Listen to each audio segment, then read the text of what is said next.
आपका आदमी इतना शातिर है कि जिन्होंने कनाडा में खड़े होकर यह कहा था कि हिंदुस्तान के अंदर किसानों के अधिकारों की लड़ाई सरकार कुचल रही है, वो पिछले 1 महीने से कनाडा में छुपा हुआ है कि उसकी पूरी की पूरी उसका राजधानी को ही भुनवा दिया है। लोग कह रहे हैं ये कैसे हुआ कि जो आदमी दिहाई दे रहा था भारत में किसानों की, वो उसके अपने ही घर में किसानों ने ऐसा घेरा है कि 1 महीने से अंदर है। लोगों को पता ही नहीं है कि आपका एनएसए कब गया था, कब आया। इसलिए चाणक्य पैदा कीजिए, चाटुकार पैदा मत कीजिए। यह देश चाणक्य का है, यह भगवान राम का है, जिस भगवान राम की कथा सुना सुना करके हमें पागल बना दिया है। मां सीता की आंखों से आंसू, भगवान राम के पैर में छाले। वो हमारे फ्रॉड कथावाचक ये नहीं बताते कि भगवान राम जब जा रहे थे तो उनके शरीर पर करोड़ों के गहने नहीं थे। हम आज तक नहीं बता पाए कि भगवान राम तो इतने महान पुरुष थे, तब भी वो फिर धनुष बाण लेके क्यों गए। आपको कहा जाता है नहीं, आपको कोई हथियार नहीं रखना है। क्या पता है इस घर से बाहर निकलते में कोई पागल जिहादी कुत्ता आपको काट ले तो आप क्या करोगे। आपके हर भगवान के हाथ में हथियार है, आप कहते हो ना। भगवान को भगवानों के हथियार रखना पड़ा, आप तो उसके बंदे हो भाई साहब, आपकी क्या औकात है। शास्त्रों का अध्ययन कीजिए, लेकिन शस्त्र चलाना भी आना चाहिए। जरूरत पड़ने पे भगवान राम ने समुद्र से बड़ी मिन्नतें की, बड़ी प्रार्थना की कि हमें रास्ता दे दो, रास्ता दे दो। वो नहीं, ऐं चैं बैं कैं करता रहा। जैसे ही धनुष बाण उड़ाया, उसने कहा महाराज ये रास्ता ले लीजिए।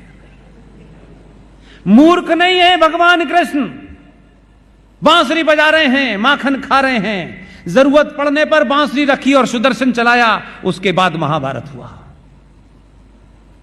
आपको सिर्फ इतना ही बोध कराना है कि आपको नहीं पता कि आपका आदमी कितना होमवर्क करता है। और जब मैं यह आदमी कहता हूं, उस पार्टी में भी बड़े चाटुकार हैं, माफ कीजिएगा, ऐसे नहीं है। बड़े बड़े दलाल हैं उसमें भी, वो उनको भी निपटा रहा है। इसलिए इस लड़ाई में 2 लोगों का साथ दीजिए, बाकियों को छोड़ दीजिए। या तो उसके रास्ते पे आ जाओ, या ये दूसरी पार्टियों से मिलकर दलाली करना बंद कर दो। कई ने करने की कोशिश की, कुछ ने भगवान को बुला लिया अपने पास। ने कहा आ जाओ, इसे मैं नहीं भेजा इसे काम करने तो ठीक ठाक, तुम यहां काम नहीं कर पा रहे, मेरे पास आ जाओ।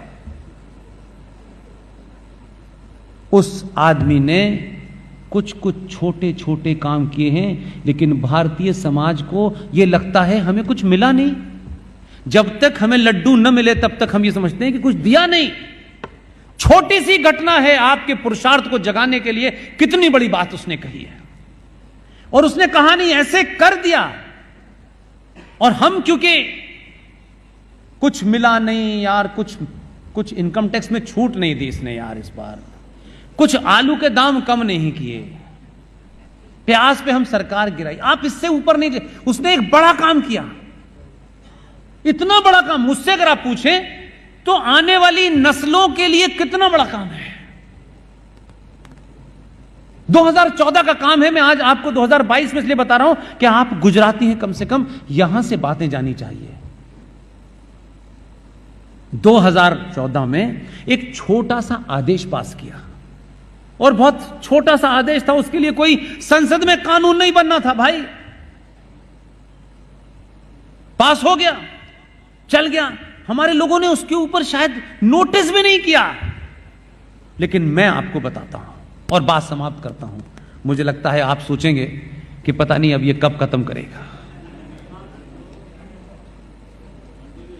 इसीलिए पानी नहीं पीता मैं। अरे लोग ये कह रहे हैं कि जो आपने आदमी भेजा है दिन भर भाषण देता है, यहां भाषण देता है, वहां भाषण देता है। कुछ लोग बोले तुमने तो इसको भी बीट कर दिया। मैंने कहा ये मत कहना, मुझे गुजरात जाना है।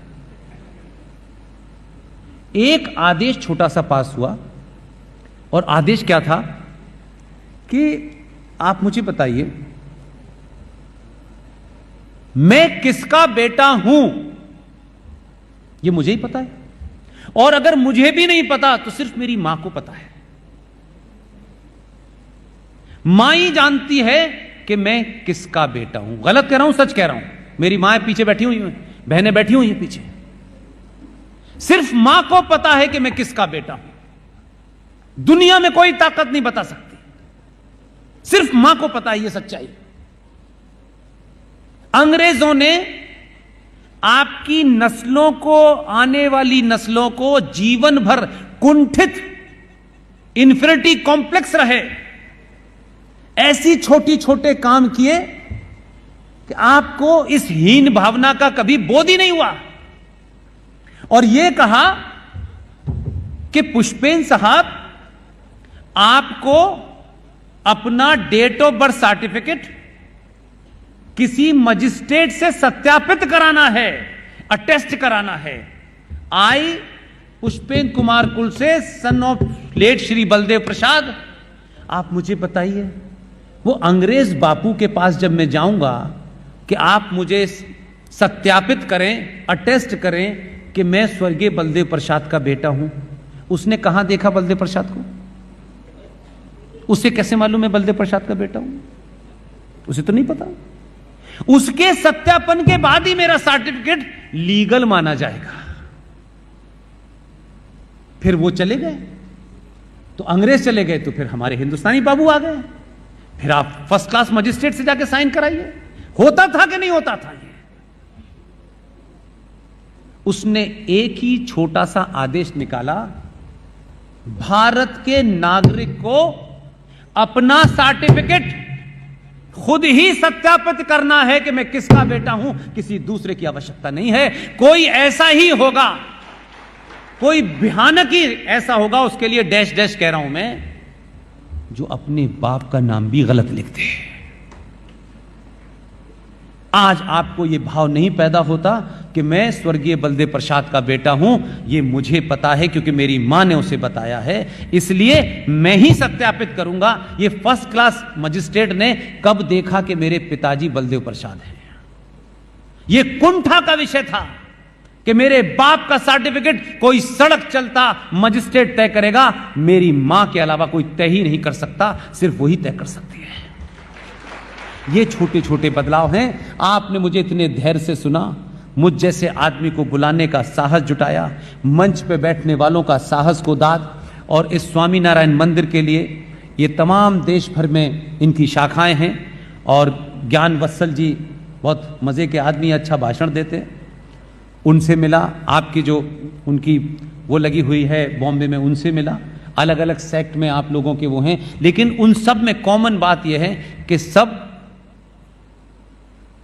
इस राष्ट्र में करोड़ों लोगों को एक मजबूत, ताकतवर, तर्क के साथ, एक शक्ति के साथ एक सनातनी हिंदू योद्धा बना रहे हैं। आप इस काम को जारी रखें, और इस काम में जितनी आधुनिक चीजें हैं, आपके सारे मंदिरों में मैंने देखा कि जिस तरीके से बच्चे हॉस्टल्स में रहते हैं, सारी सुविधाओं के साथ रहते हैं, एक साथ बैठकर मंत्रों के उच्चारण के साथ खाना खाते हैं, और आपके यहां बड़े बड़े IIT, बड़े बड़े डॉक्टर सब कुछ छोड़ करके आए हैं। लिहाजा इसका मतलब यह है कि ये वो जगह है जहां सही में ये गुरुकुल है।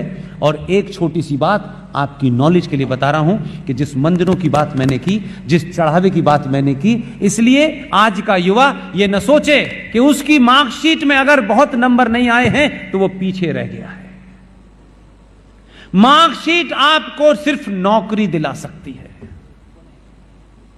इतिहास गवाह है और वर्तमान गवाह है कि मार्कशीट राष्ट्र नहीं बचाती है।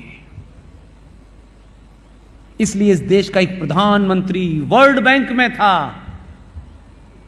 आप एक लाइन से उठा के देख लीजिए, जितनों ने मार्कशीट नहीं थी, जो आपने भेजा है उसके पास तो बिल्कुल भी नहीं है। वो मार्कशीट नहीं लगाता कि मैंने वर्ल्ड बैंक में नौकरी की थी।